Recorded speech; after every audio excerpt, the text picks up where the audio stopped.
The most dangerous man in the room is rarely the loudest.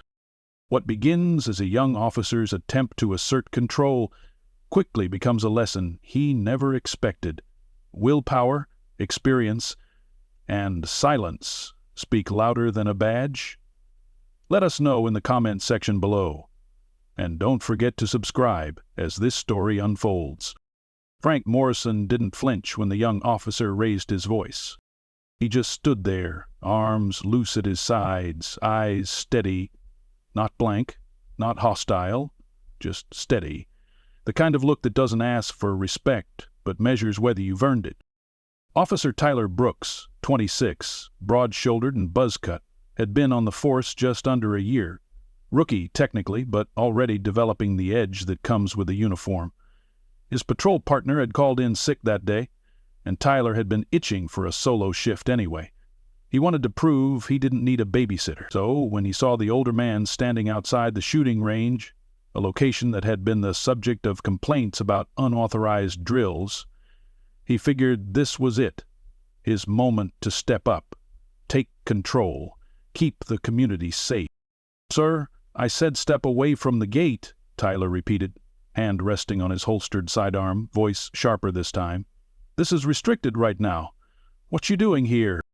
Frank didn't move, just looked at the officer and raised one eyebrow slightly. Not high, barely noticeable, but Tyler caught it. It ticked him off. "I'm gonna need to see some ID," Tyler barked. Frank slowly reached into the breast pocket of his worn brown jacket. The movement was calm, almost meditative. No urgency, no reaction to the officer's escalating tone. He pulled out a wallet, flipped it open, and held it out without a word. Tyler stepped forward, snatched it a little too fast.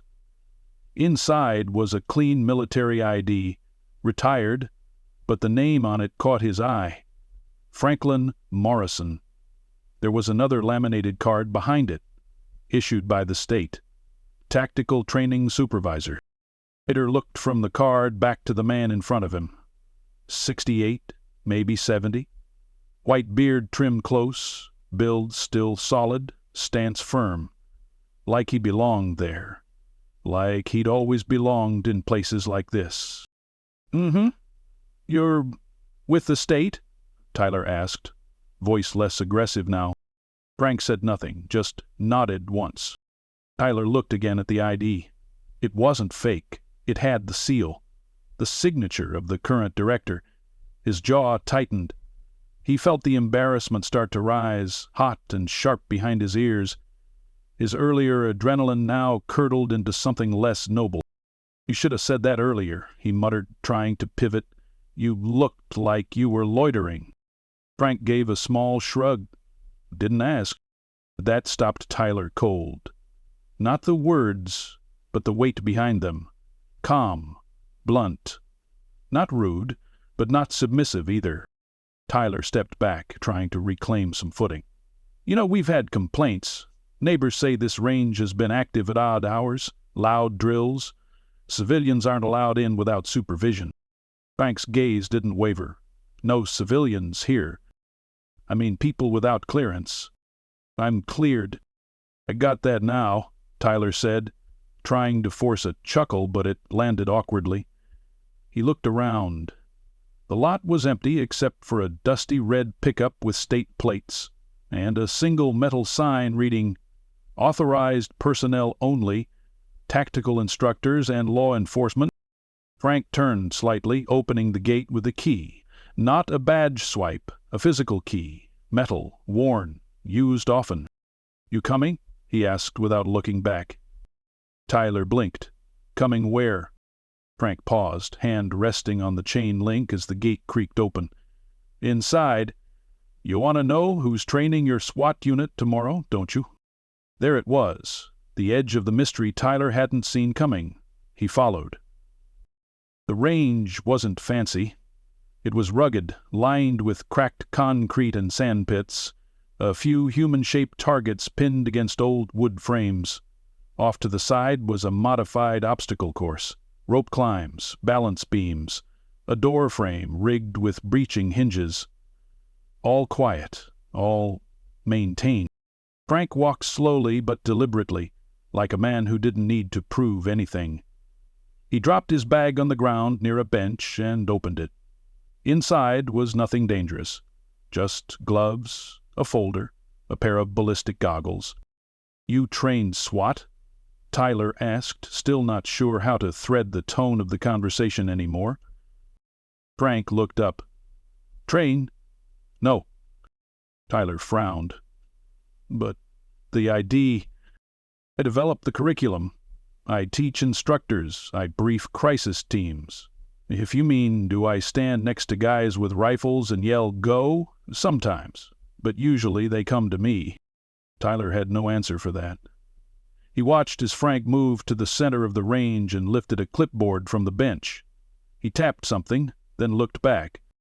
"You ever run breach and clear drills?" Frank asked. Tyler shrugged. "A few. In academy. Ever get your score under 120 in full gear?" Tyler bristled. "That's a ridiculous time." Frank nodded slowly. "Most think so, until they hit 115, because they were taught by someone who could still do it in 110. Tyler crossed his arms. "You saying you can do that?" Frank didn't reply. He turned and walked to the doorframe. "Rig." Then, without warning, he ran it. Movement smooth. Minimal effort. Quick pivot. Elbow lead. Boot at the hinge. He didn't break stride. 1, 2, 3 targets down, with finger guns and proper call-outs. Voice low. Precise. His footwork on the balance beam didn't even flex the wood. When he stopped and turned back, he wasn't out of breath. Tyler swallowed hard. He had seen enough drills to know what good looked like. This wasn't just good. This was polished, honed, and rehearsed in more real-world applications than Tyler could imagine. Frank walked back, grabbed his gloves, and sat on the bench. "You're not the first to assume I'm just some old guy poking around," he said calmly. "But next time you draw a line in the sand, make sure you know which side you're really standing on." Tyler stared at him, unsure if it was a threat, a lesson, or just plain advice. "You always talk like that?" he finally asked. Frank cracked the faintest smile. "Only when the lesson's free." A silence stretched between them, broken only by the wind brushing across the paper targets. Then Tyler spoke again, his voice quieter this time. "Would you ever consider running a session for patrol officers?" Frank stood, walked over, and handed him a second pair of goggles. That's why I'm here." Tyler Brooks didn't talk much on the drive back to the precinct. The patrol car felt smaller than usual. Every turn of the wheel, every shift of the gear lever pressed the silence closer. He kept replaying the man's movements in his mind. How smoothly he'd executed the course.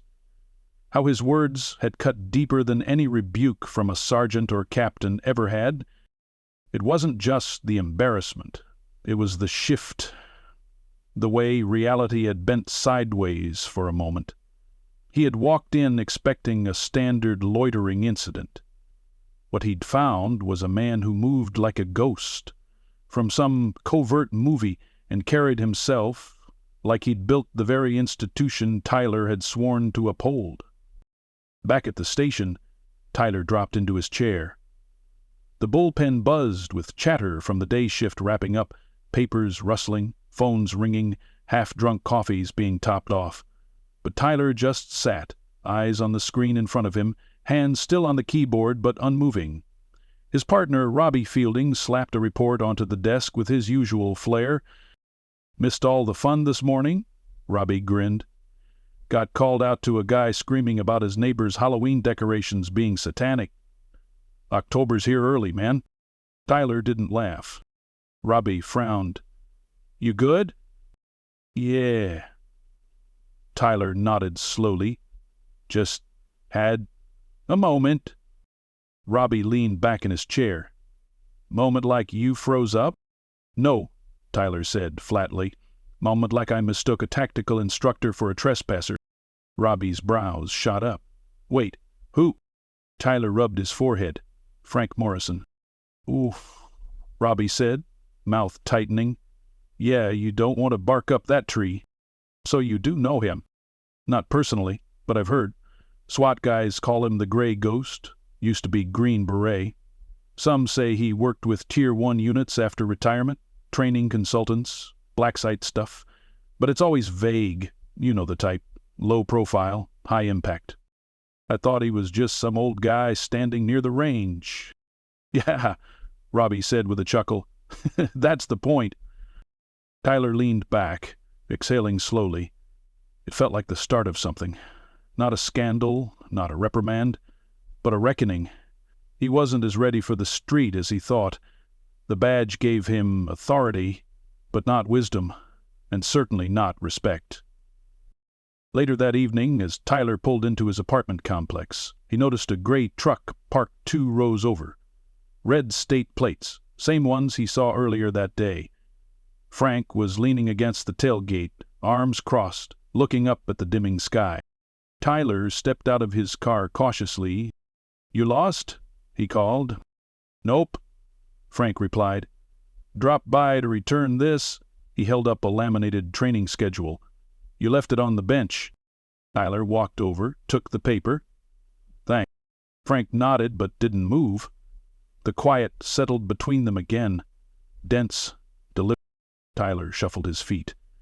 "You said something earlier about which side of the line you're standing on."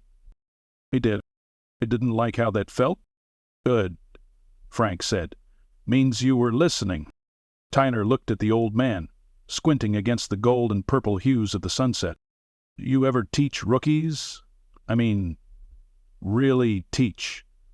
Not just advanced ops or tactical drills." Frank paused. "Not lately." "We not?" Frank gave a soft snort. "Rookies think they already know how the world works. All swagger, no stillness. It's hard to teach someone who's already convinced they're ready." Tyler gave a half shrug.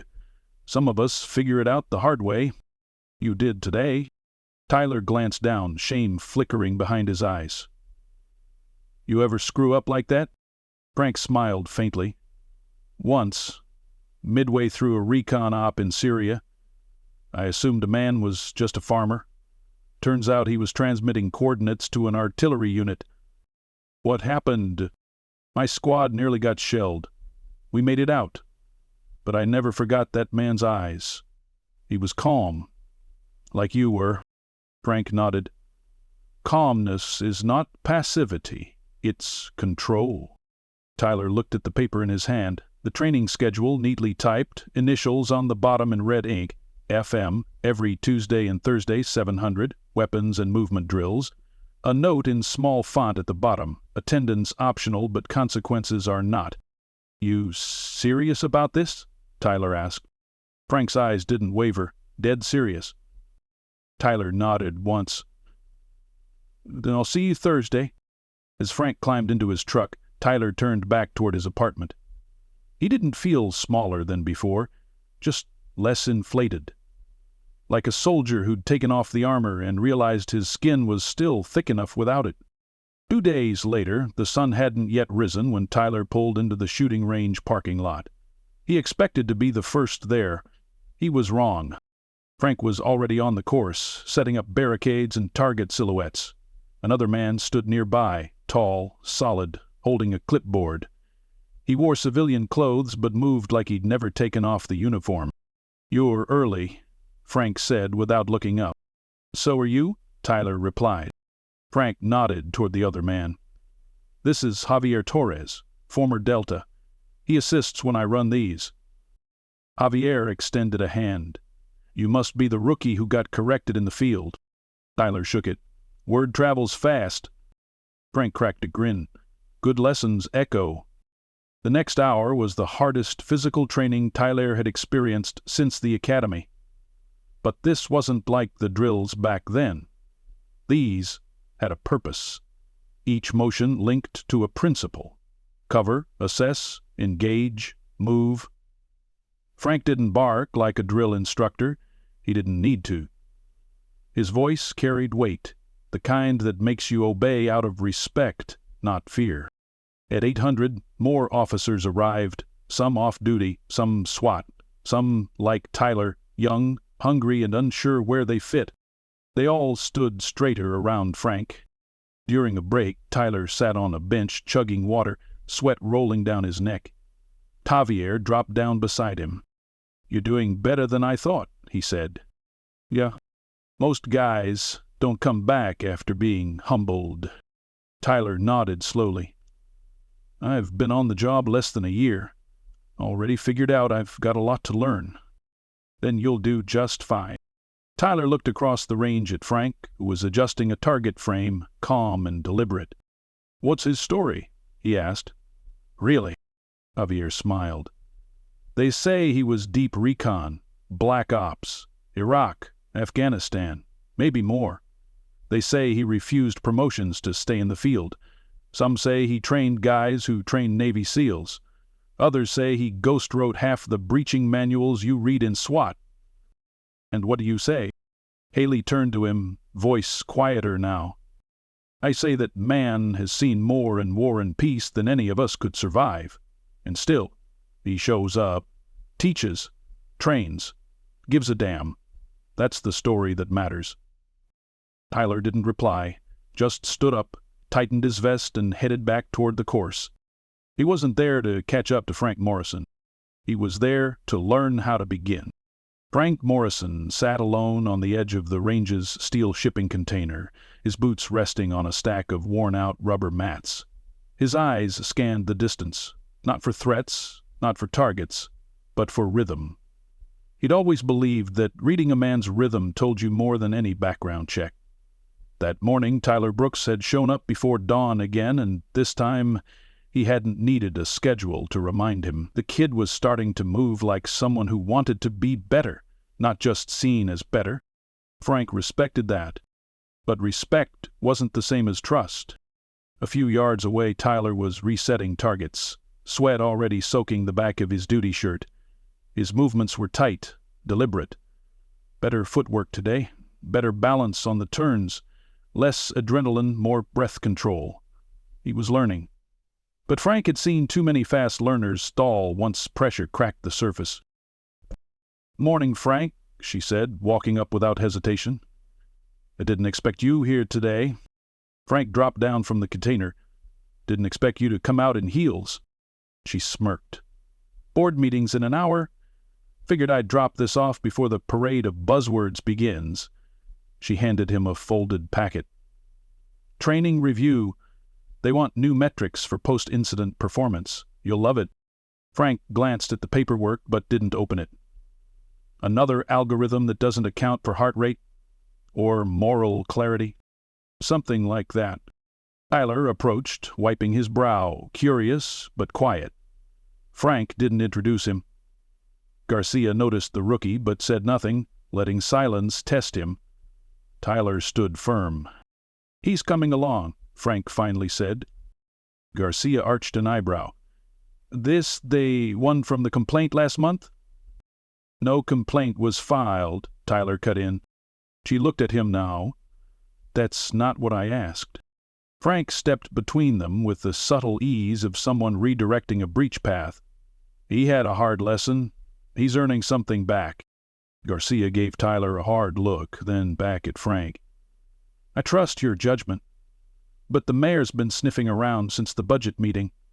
Wants more community-friendly visibility, less military optics."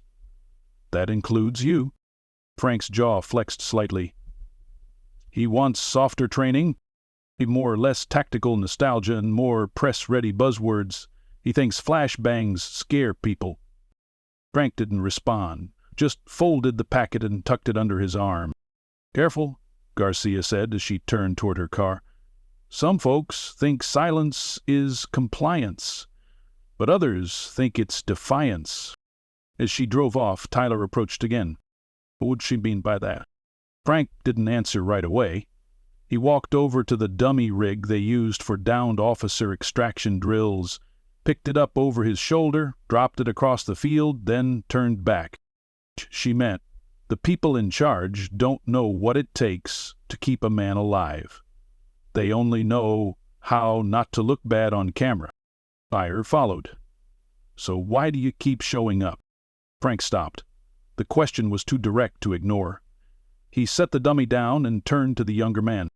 Because I trained men who didn't come home, and because some of the ones who did came back angry, broken, or so wired they couldn't sleep near their kids without reaching for a weapon in the dark. If I can shape just one of you to think ahead, to breathe when others break, I show up. Tyler took that in, said nothing. They spent the next 2 hours in near silence, running clearing drills and blindfolded reload exercises.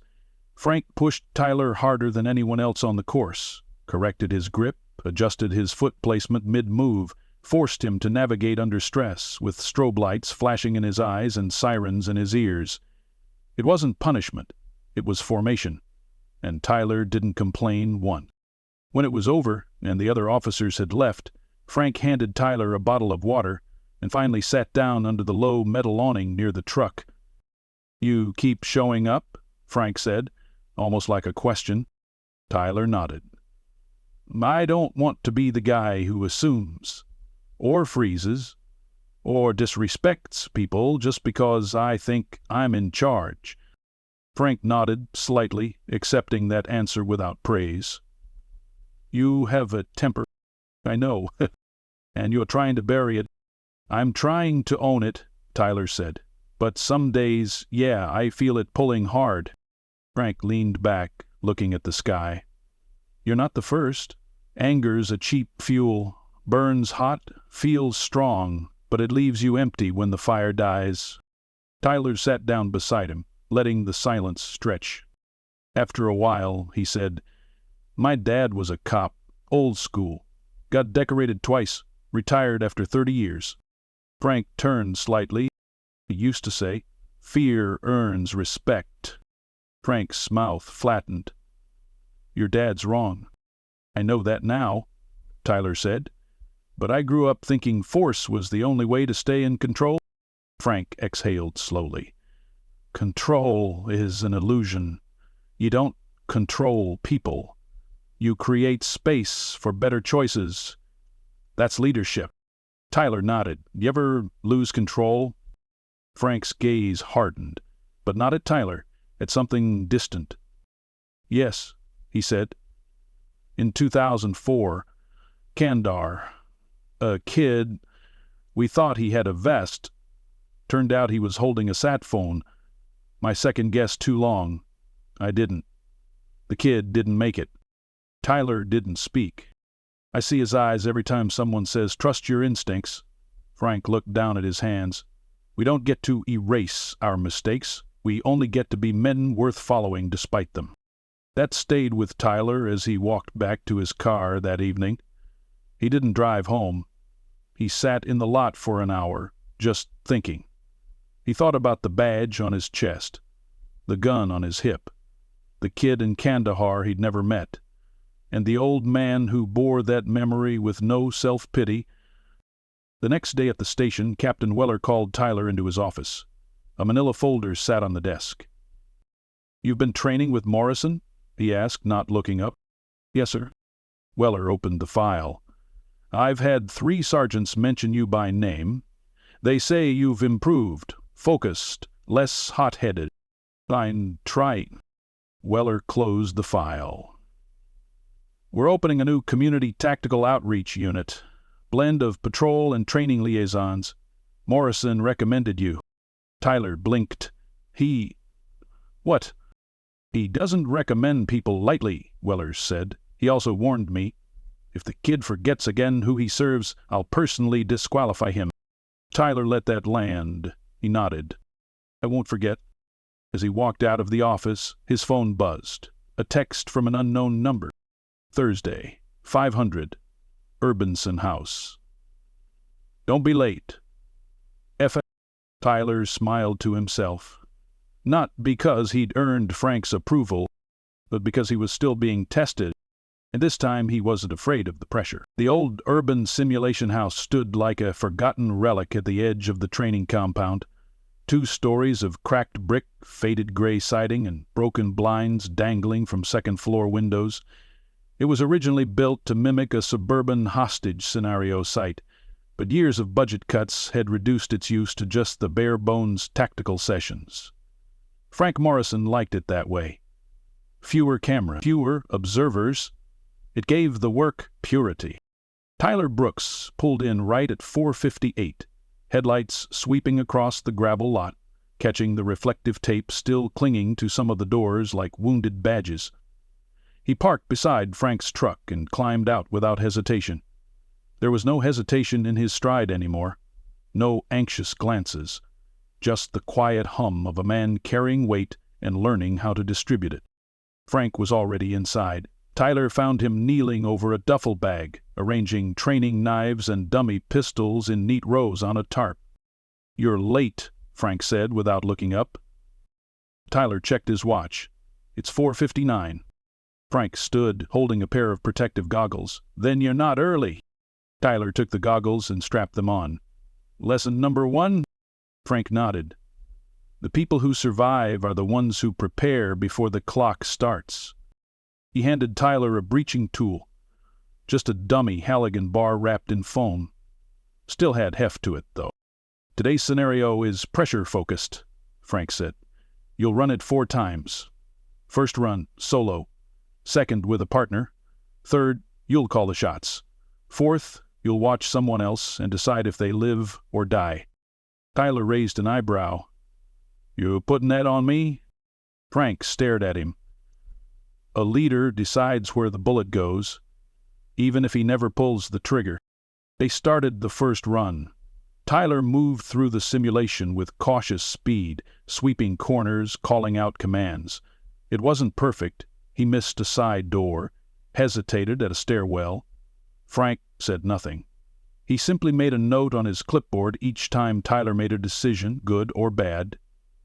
The second run introduced a partner, a former SWAT trainee named Marshall. They worked well enough, but Tyler overcompensated, trying to do too much.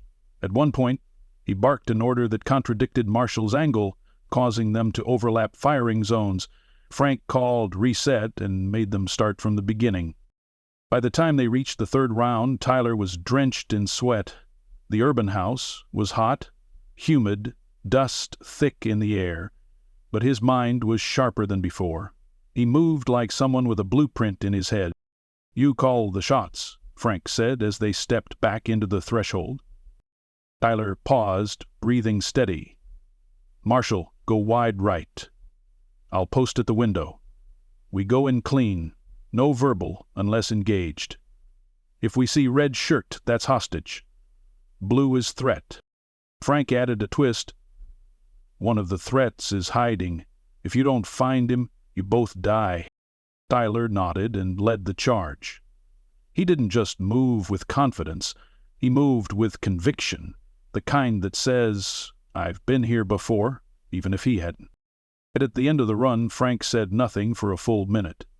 Then finally muttered, "Not bad." Tyler didn't need more. He'd learned that from Frank. Praise meant less when it came too easily. But the fourth round wasn't about movement. Frank handed Tyler a clipboard. "Go watch this one. It's a different team. Young. Newer than you." 2 rookies entered the building. Tyler observed them through the monitor in the side room, watching their decision trees branch and collapse. One took a corner too fast, exposed his flank. The other missed the cue on a cleared hallway and doubled back, accidentally leaving the red shirt hostage unsecured. Frank leaned in. "What would you do?" "Pull them," Tyler said immediately. "Too sloppy." "Sloppy can be trained," Frank replied. "Bad judgment is terminal." "Do you see bad judgment?" Tyler hesitated. "Yes." "Where?" "They forgot each other. They stopped communicating." Frank nodded once, which means they're not a team. They're 2 people running a maze alone. Frank leaned back. "Then they both die." It wasn't said for drama. It was said because it was true. After the session, Tyler and Frank stepped outside. The sky was just beginning to turn that early morning steel blue. Tyler leaned against the wall, exhausted but alert. "That last run," he said, "you knew they'd fail." "I hoped they wouldn't," Frank said. "You didn't correct them beforehand." "Neither will the world," Frank replied. "This isn't school.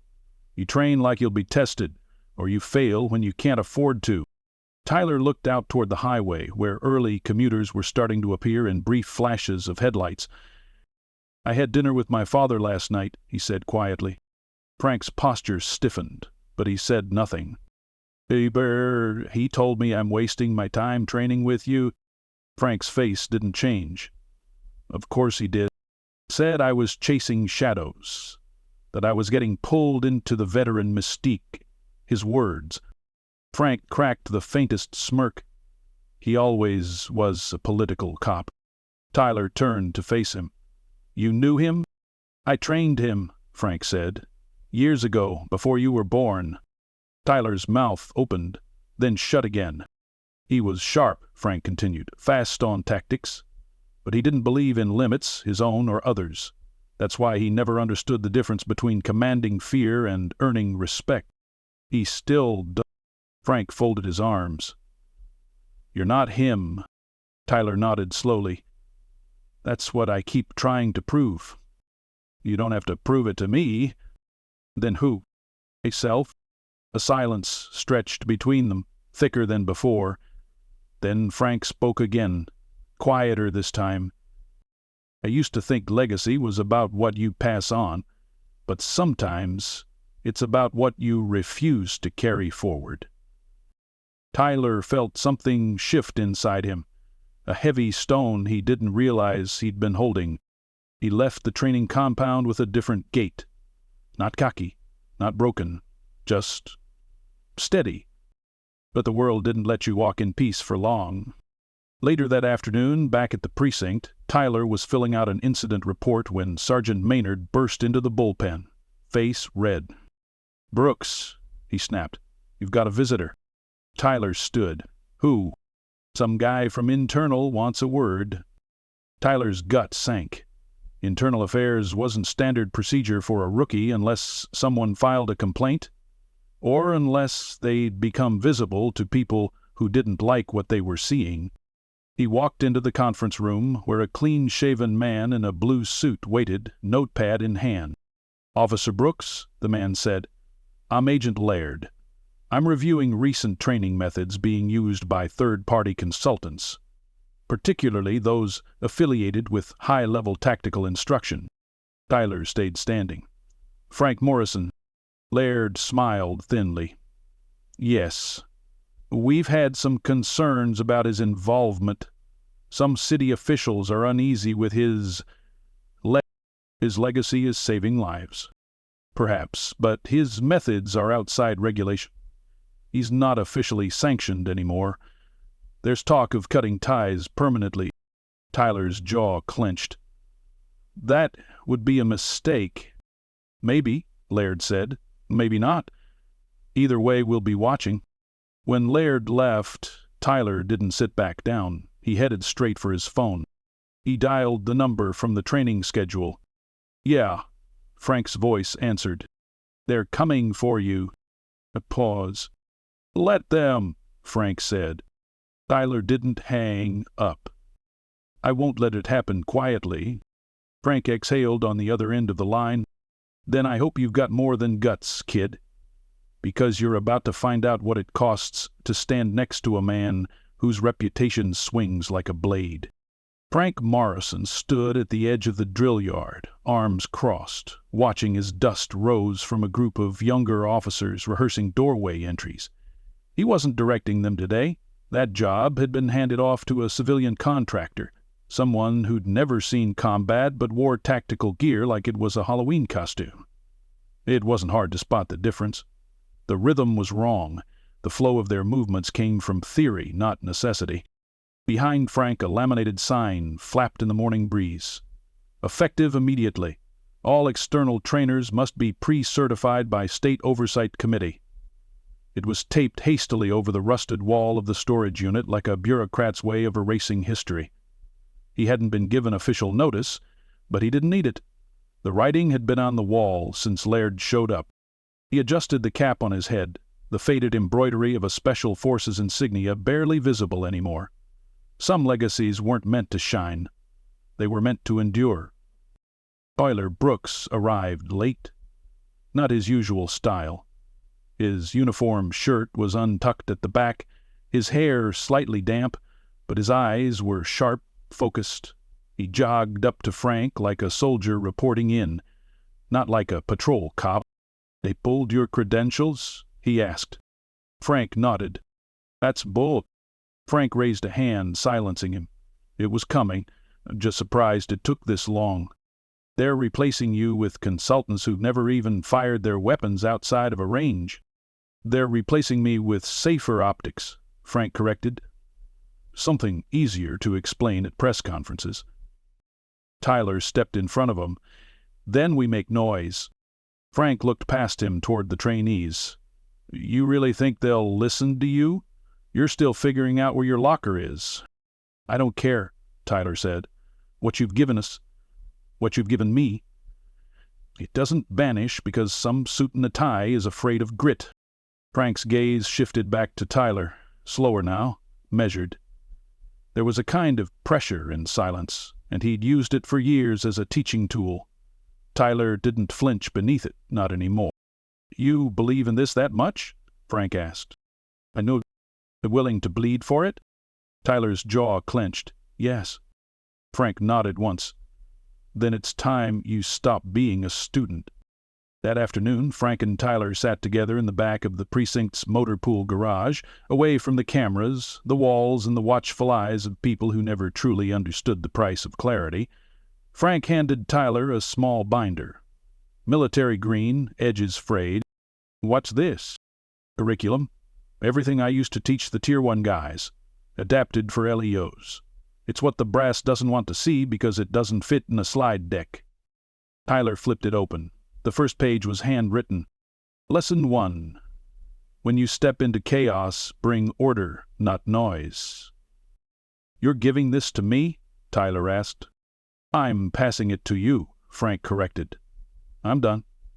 But the mission doesn't die because the man retires. It continues if someone carries it with conviction. Tyler closed the binder slowly. "I don't want you to be done. The choice isn't mine anymore. The system made that clear." Frank stood, grabbing his go-bag from the ground. "You're leaving?" Tyler asked. Frank looked around the garage. "I stayed longer than I should have, hoping people would understand without needing to be told." He paused. "But maybe it's better this way. Maybe the silence speaks louder." Tyler stood. "So what? You just disappear?" "Fade," Frank said. "That's what ghosts do." Before Tyler could respond, the door burst open. Chief Eleanor Garcia stormed in, heels clicking like gunshots. "Morrison," she barked, "they're escalating this." Frank turned. "Define escalating." "They're not just revoking your access. They're filing a formal report. IA claims you ran unsanctioned drills, endangered personnel. Brooks. They're naming you, too." Tyler stepped forward. "They can't." "They can," Garcia snapped. "They're saying you violated the chain of command, trained without clearance, used live tactics without oversight." Frank's voice was calm. "Was anyone hurt?" "No," Garcia said, "but that doesn't matter. This isn't about what happened. It's about She handed Frank a sealed envelope. "Your official removal, effective immediately." He took it, didn't open it. Garcia turned to Tyler. "They'll pressure you to distance yourself. Play dumb. Say you were unaware." "I won't," Tyler said. "Then you better get your affairs in order." She left the garage without another word. Frank exhaled slowly. "Well, that's the last page turned." Tyler looked at the envelope. "You're really gonna let them erase you like this?" "They can erase the name," Frank said, "but not the hands it trained." Tyler was silent. Then his phone buzzed. A text? "Press inquiry. Is Officer Brooks associated with the dismissed trainer? Would love to get a comment before tomorrow's feature." He showed it to Frank. "Someone's leaking," Tyler muttered. Frank nodded. "They want to bury it with headlines, paint me like I'm a relic clinging to relevance. Then we fight back," Tyler said. Frank hesitated. "You still don't understand. Once you fight this kind of war, you don't come back the same. Then teach me how to come back." The two men locked eyes. A soldier, and a recruit of a different kind. The next morning, a crowd began to gather outside City Hall. Not protesters, not mobs, just people. Uniformed officers, veterans, retired SWAT, even a few civilians holding up handwritten signs. "Frank Morrison trained my son. He came home. This ghost saved lives. We remember." Tyler stood at the podium. His voice was steady. "My name is Officer Tyler Brooks. 1 year ago I thought being a cop meant speaking with force. Today I know better, because someone showed me the difference between power and purpose." Behind him, Frank stood in silence, no words, just presence. Tyler continued, "Frank Morrison is not a threat. He is the reason some of us know how to survive. You don't remove a man like that. You recognize him." The press took their photos. The city tried to spin it. But momentum had shifted. By noon, the Internal Affairs Department retracted their statement, pending review. The state committee ordered a pause on all third-party training contracts.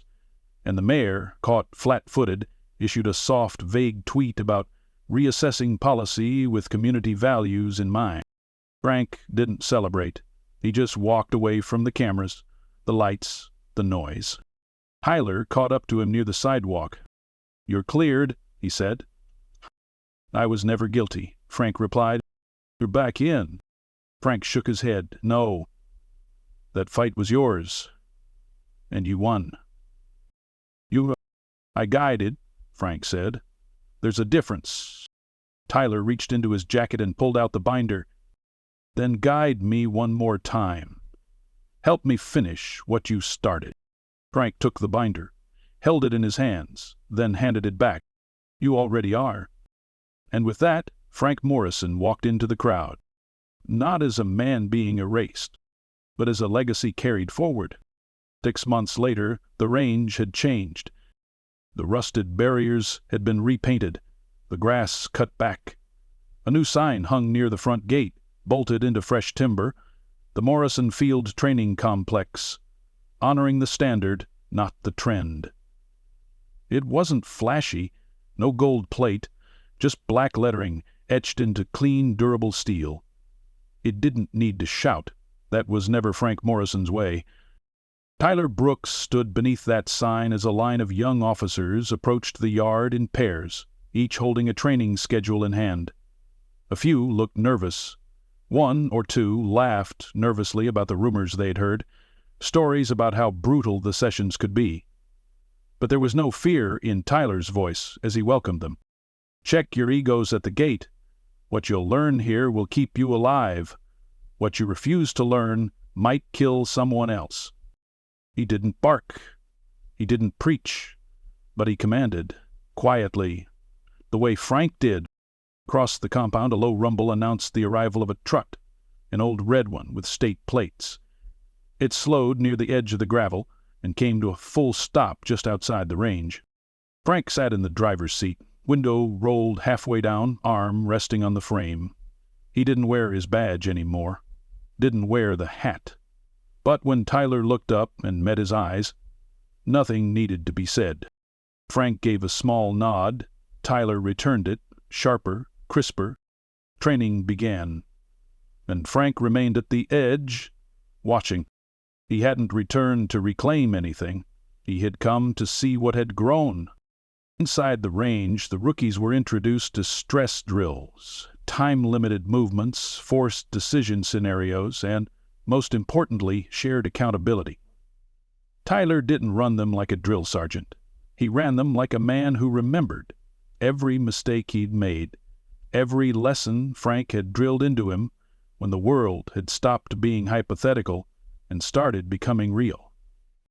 By noon, one of the rookies, an officer, named Cole, froze during a breach and clear.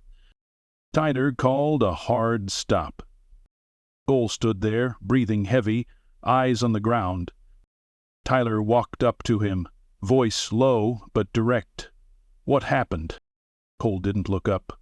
"I panicked. Forgot which direction I was supposed to pivot." "What else?" Cole hesitated.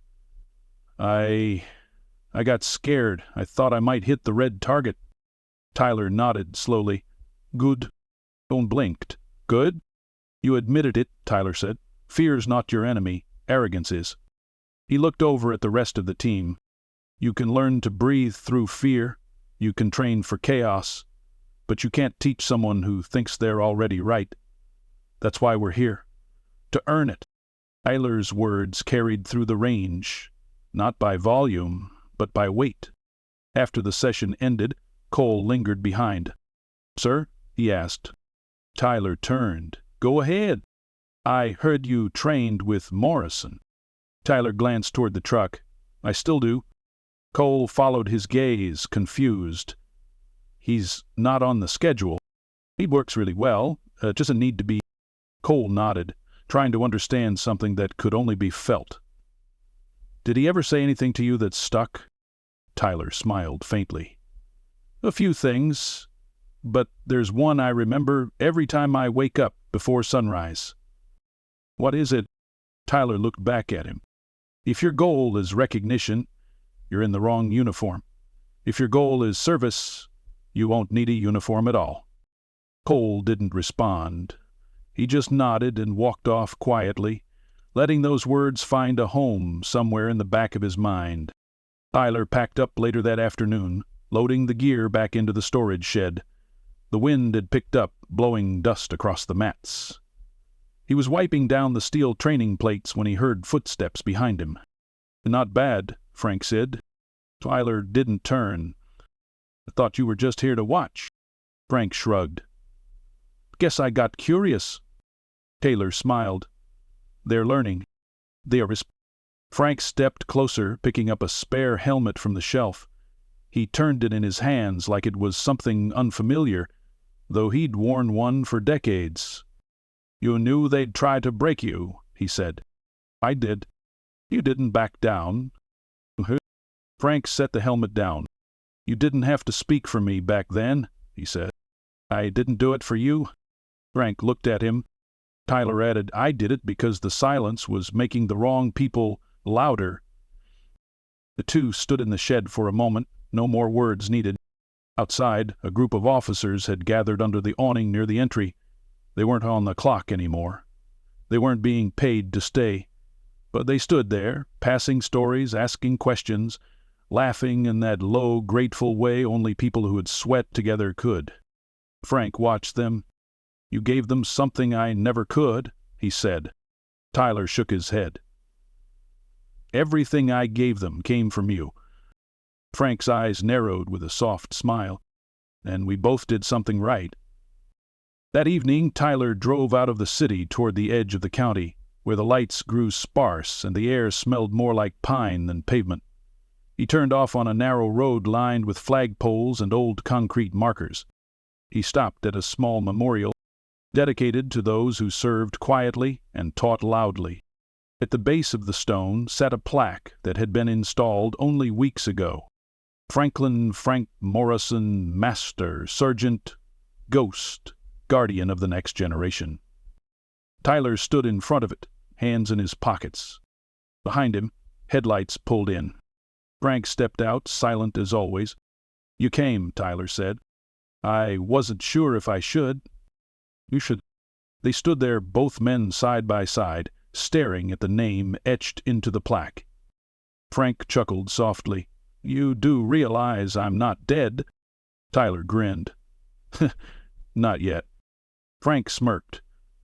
"Then maybe save the tombstone for later." Tyler gestured to the inscription. "It's not a tombstone. It's a foundation." Frank let the silence hang for a moment. "You really believe that?" "I do." They stood there until the sky turned gold and the wind began to whisper through the trees. Frank turned to leave, but stopped. You'll outgrow me someday, Tyler shrugged. Then I'll teach someone better than me. Frank smiled, and for the first time in a long while there was peace behind his eyes. As he got into his truck and drove off, Tyler stood alone beneath the last fading light of day. The plaque behind him, the training grounds miles away, and the road ahead long but clear. What they'd built wasn't just tactics. It wasn't drills or simulations. It was a legacy, quiet, enduring, unshakable, and the story of the young cop who once made a mistake, who once threatened an old man without knowing who he was, had become the story of a man who learned what it truly meant to serve, and what it means to honor those who came before.